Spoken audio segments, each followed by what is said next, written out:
Welcome to Learn More.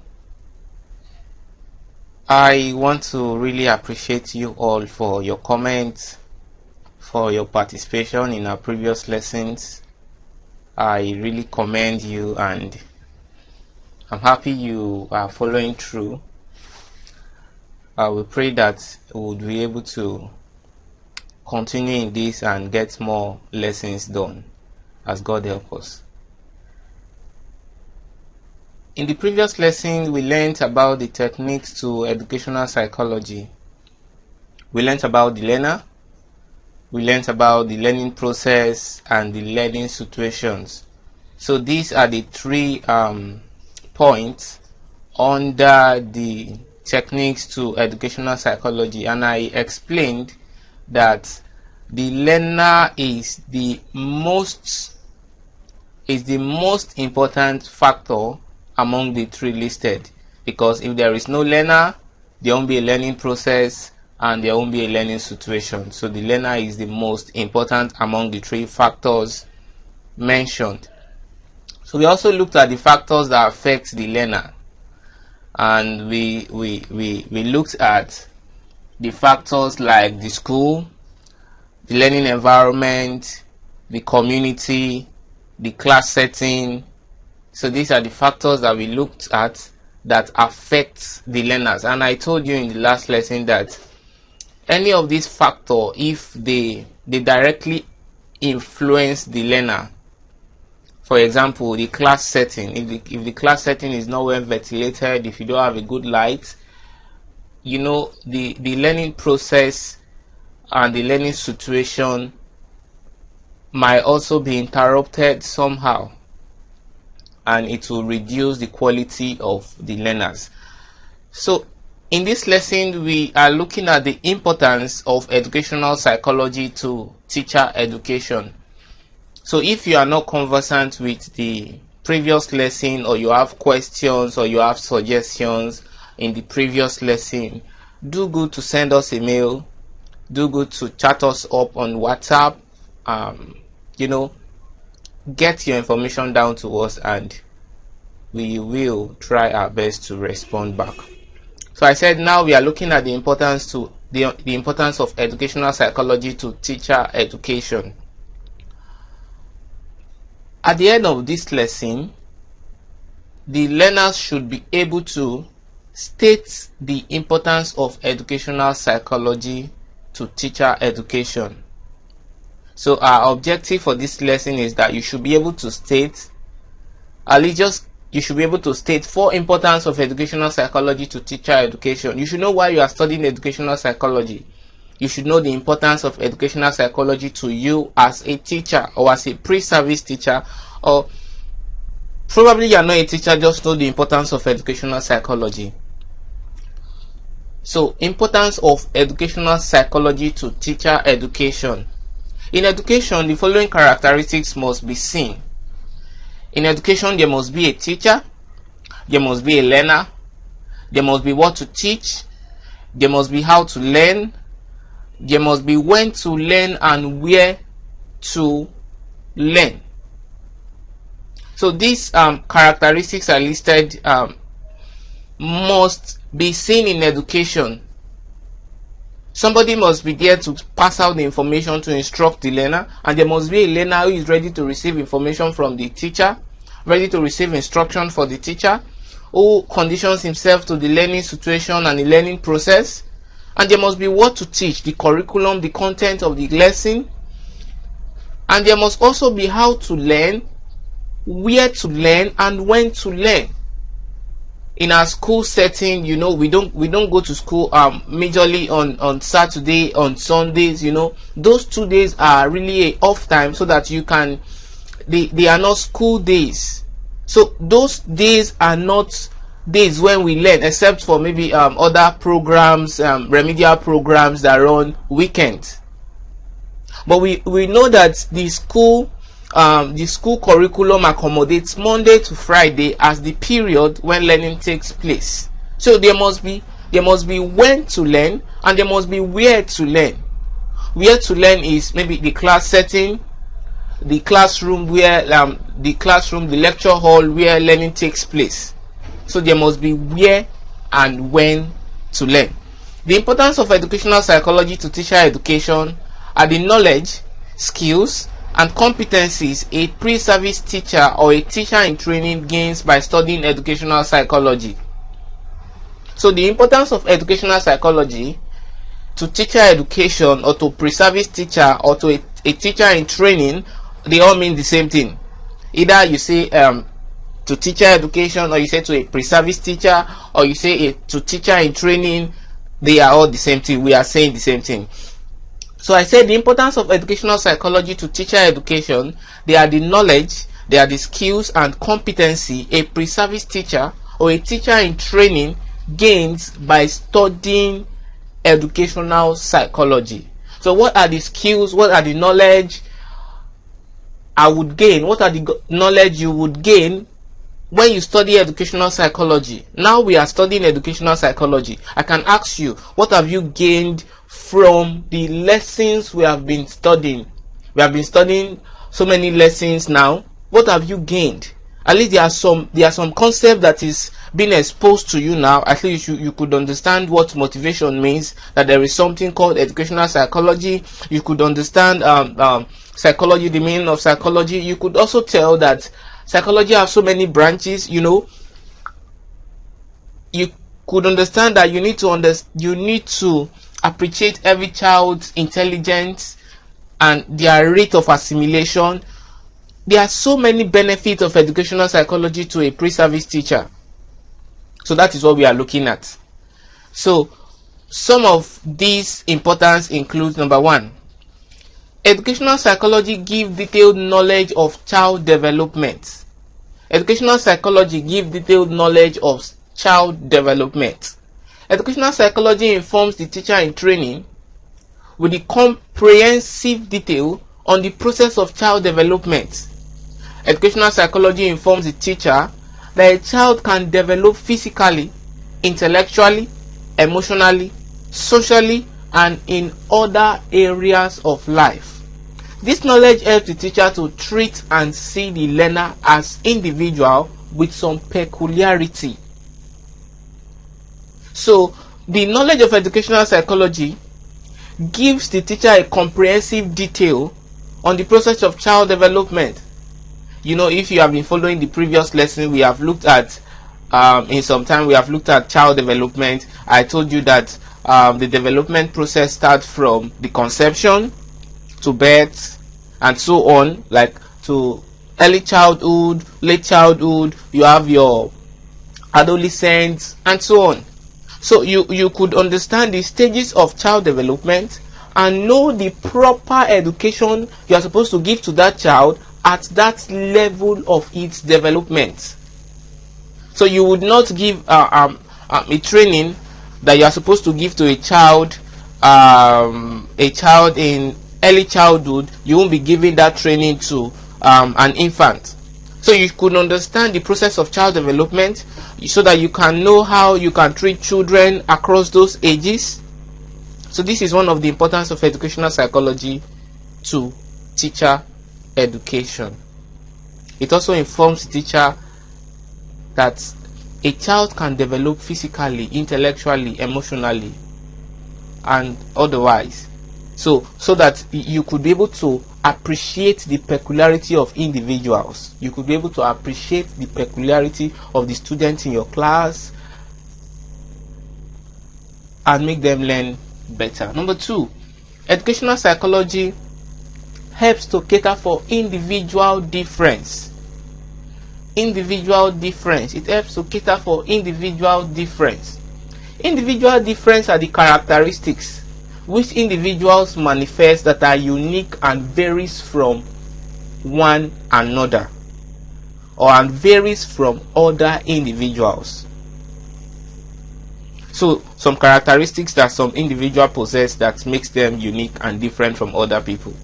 Educational psychology helps the teacher to understand that every member of his class has a lot of areas of uniqueness when compared to other members of the class group.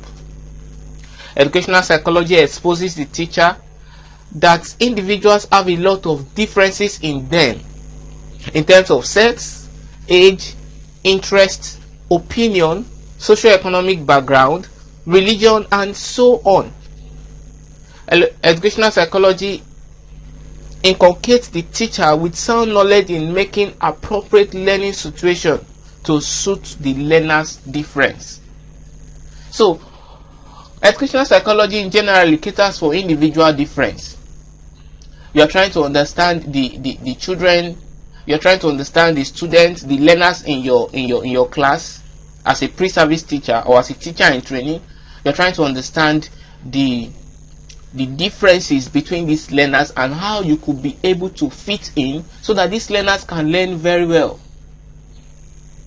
Let's take for example that you have some learners that have a low intelligence quotient and some other learners that can assimilate very fast. You could be able to detect and say, oh, these people can really assimilate fast while these other people could not. So you could devise a different means of teaching those people that could not assimilate faster so that you have a better class. Number 3, educational psychology helps the improvement of an appropriate curriculum. Educational psychology is very relevant for the design and implementation of appropriate curriculum which correspond to the age and different aspects of child development. The knowledge of educational psychology assists pre-service teachers to develop appropriate curriculum which cater for learners with special needs. So we have learners with special needs.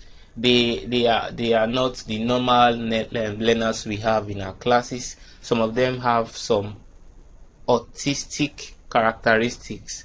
So we can develop good curriculum to suit this kind of learners if we have them around us. Educational psychology helps for effective testing, measurement, and evaluation. Educational psychology informs the teacher about the different types of tests available and the method of evaluation to be used. Educational psychology helps the teacher understand which test to be used for a particular purpose, when to test the learners, how to test the learners, how to construct a good and error-free test, the best instrument to be used for evaluation, how to score and grade tests, how to analyze test results, how to predict and pass meaningful and objective judgment based on results. So educational psychology helps for effective testing, measurement, and evaluation. It gives the teacher the ability to construct a good test and know when to test the learners and know how to go about administering the test. It also gives the teacher the good knowledge about measurement and evaluation, measuring the intelligence of the student, measuring the test result, and evaluating it, appropriate evaluation during testing. So educational psychology assists the pre-service teacher for effective testing, measurement, and evaluation. Educational psychology assists the pre-service teachers for effective guidance and counseling. Guidance and counseling is one of the major objectives of educational psychology. Guidance and counseling is one of the major branch of educational psychology, while educational psychology is one of the major branch of the general psychology. You know, we started by defining psychology, then we went into the branches of psychology. We looked at clinical psychology, environmental psychology. We looked at clinical psychology, we looked at educational psychology, we looked at work psychology, we looked at so many branches of psychology. So educational psychology is just a branch of psychology in general. So that is what I'm trying to say here. Educational psychology exposes the teacher to various ways of handling issues in the school, with the approach of guidance, counseling. Guidance means you are trying to direct a child in the way it should go. You're trying to direct a child on how he should learn. And you are counseling, you are also giving the child advice. You are giving the child good knowledge in order not to make a mistake.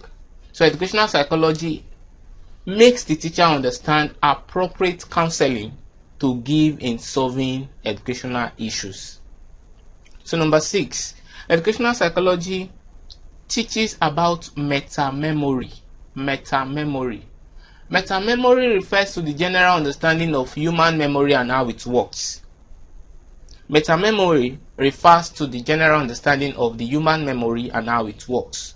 Educational psychology makes the teacher realize that every student have a memory, and therefore every student have the ability to learn. Every student have the ability to learn.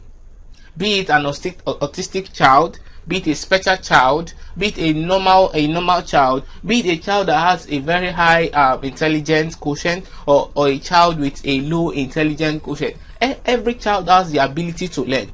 And we have 3 domains in learning. We have the cognitive, the affective, and the psychomotor. So in learning, at least one of each of these domains that I mentioned must be developed. So some learners have the ability to develop very fast in their cognitive domain. So the fact that they develop very fast in their cognitive domain and they could not develop very fast in their affective or psychomotor domain does not mean that they don't learn. And the fact that some other learners could develop very fast in their psychomotor domain and have deficiency in developing their cognitive domain does not mean that they are not learning. We need to understand the domains of learning that these learners could develop so quickly, so that we can know the appropriate learning style to use for them. So educational psychology teaches about meta-memory. The knowledge of educational psychology helps the teacher to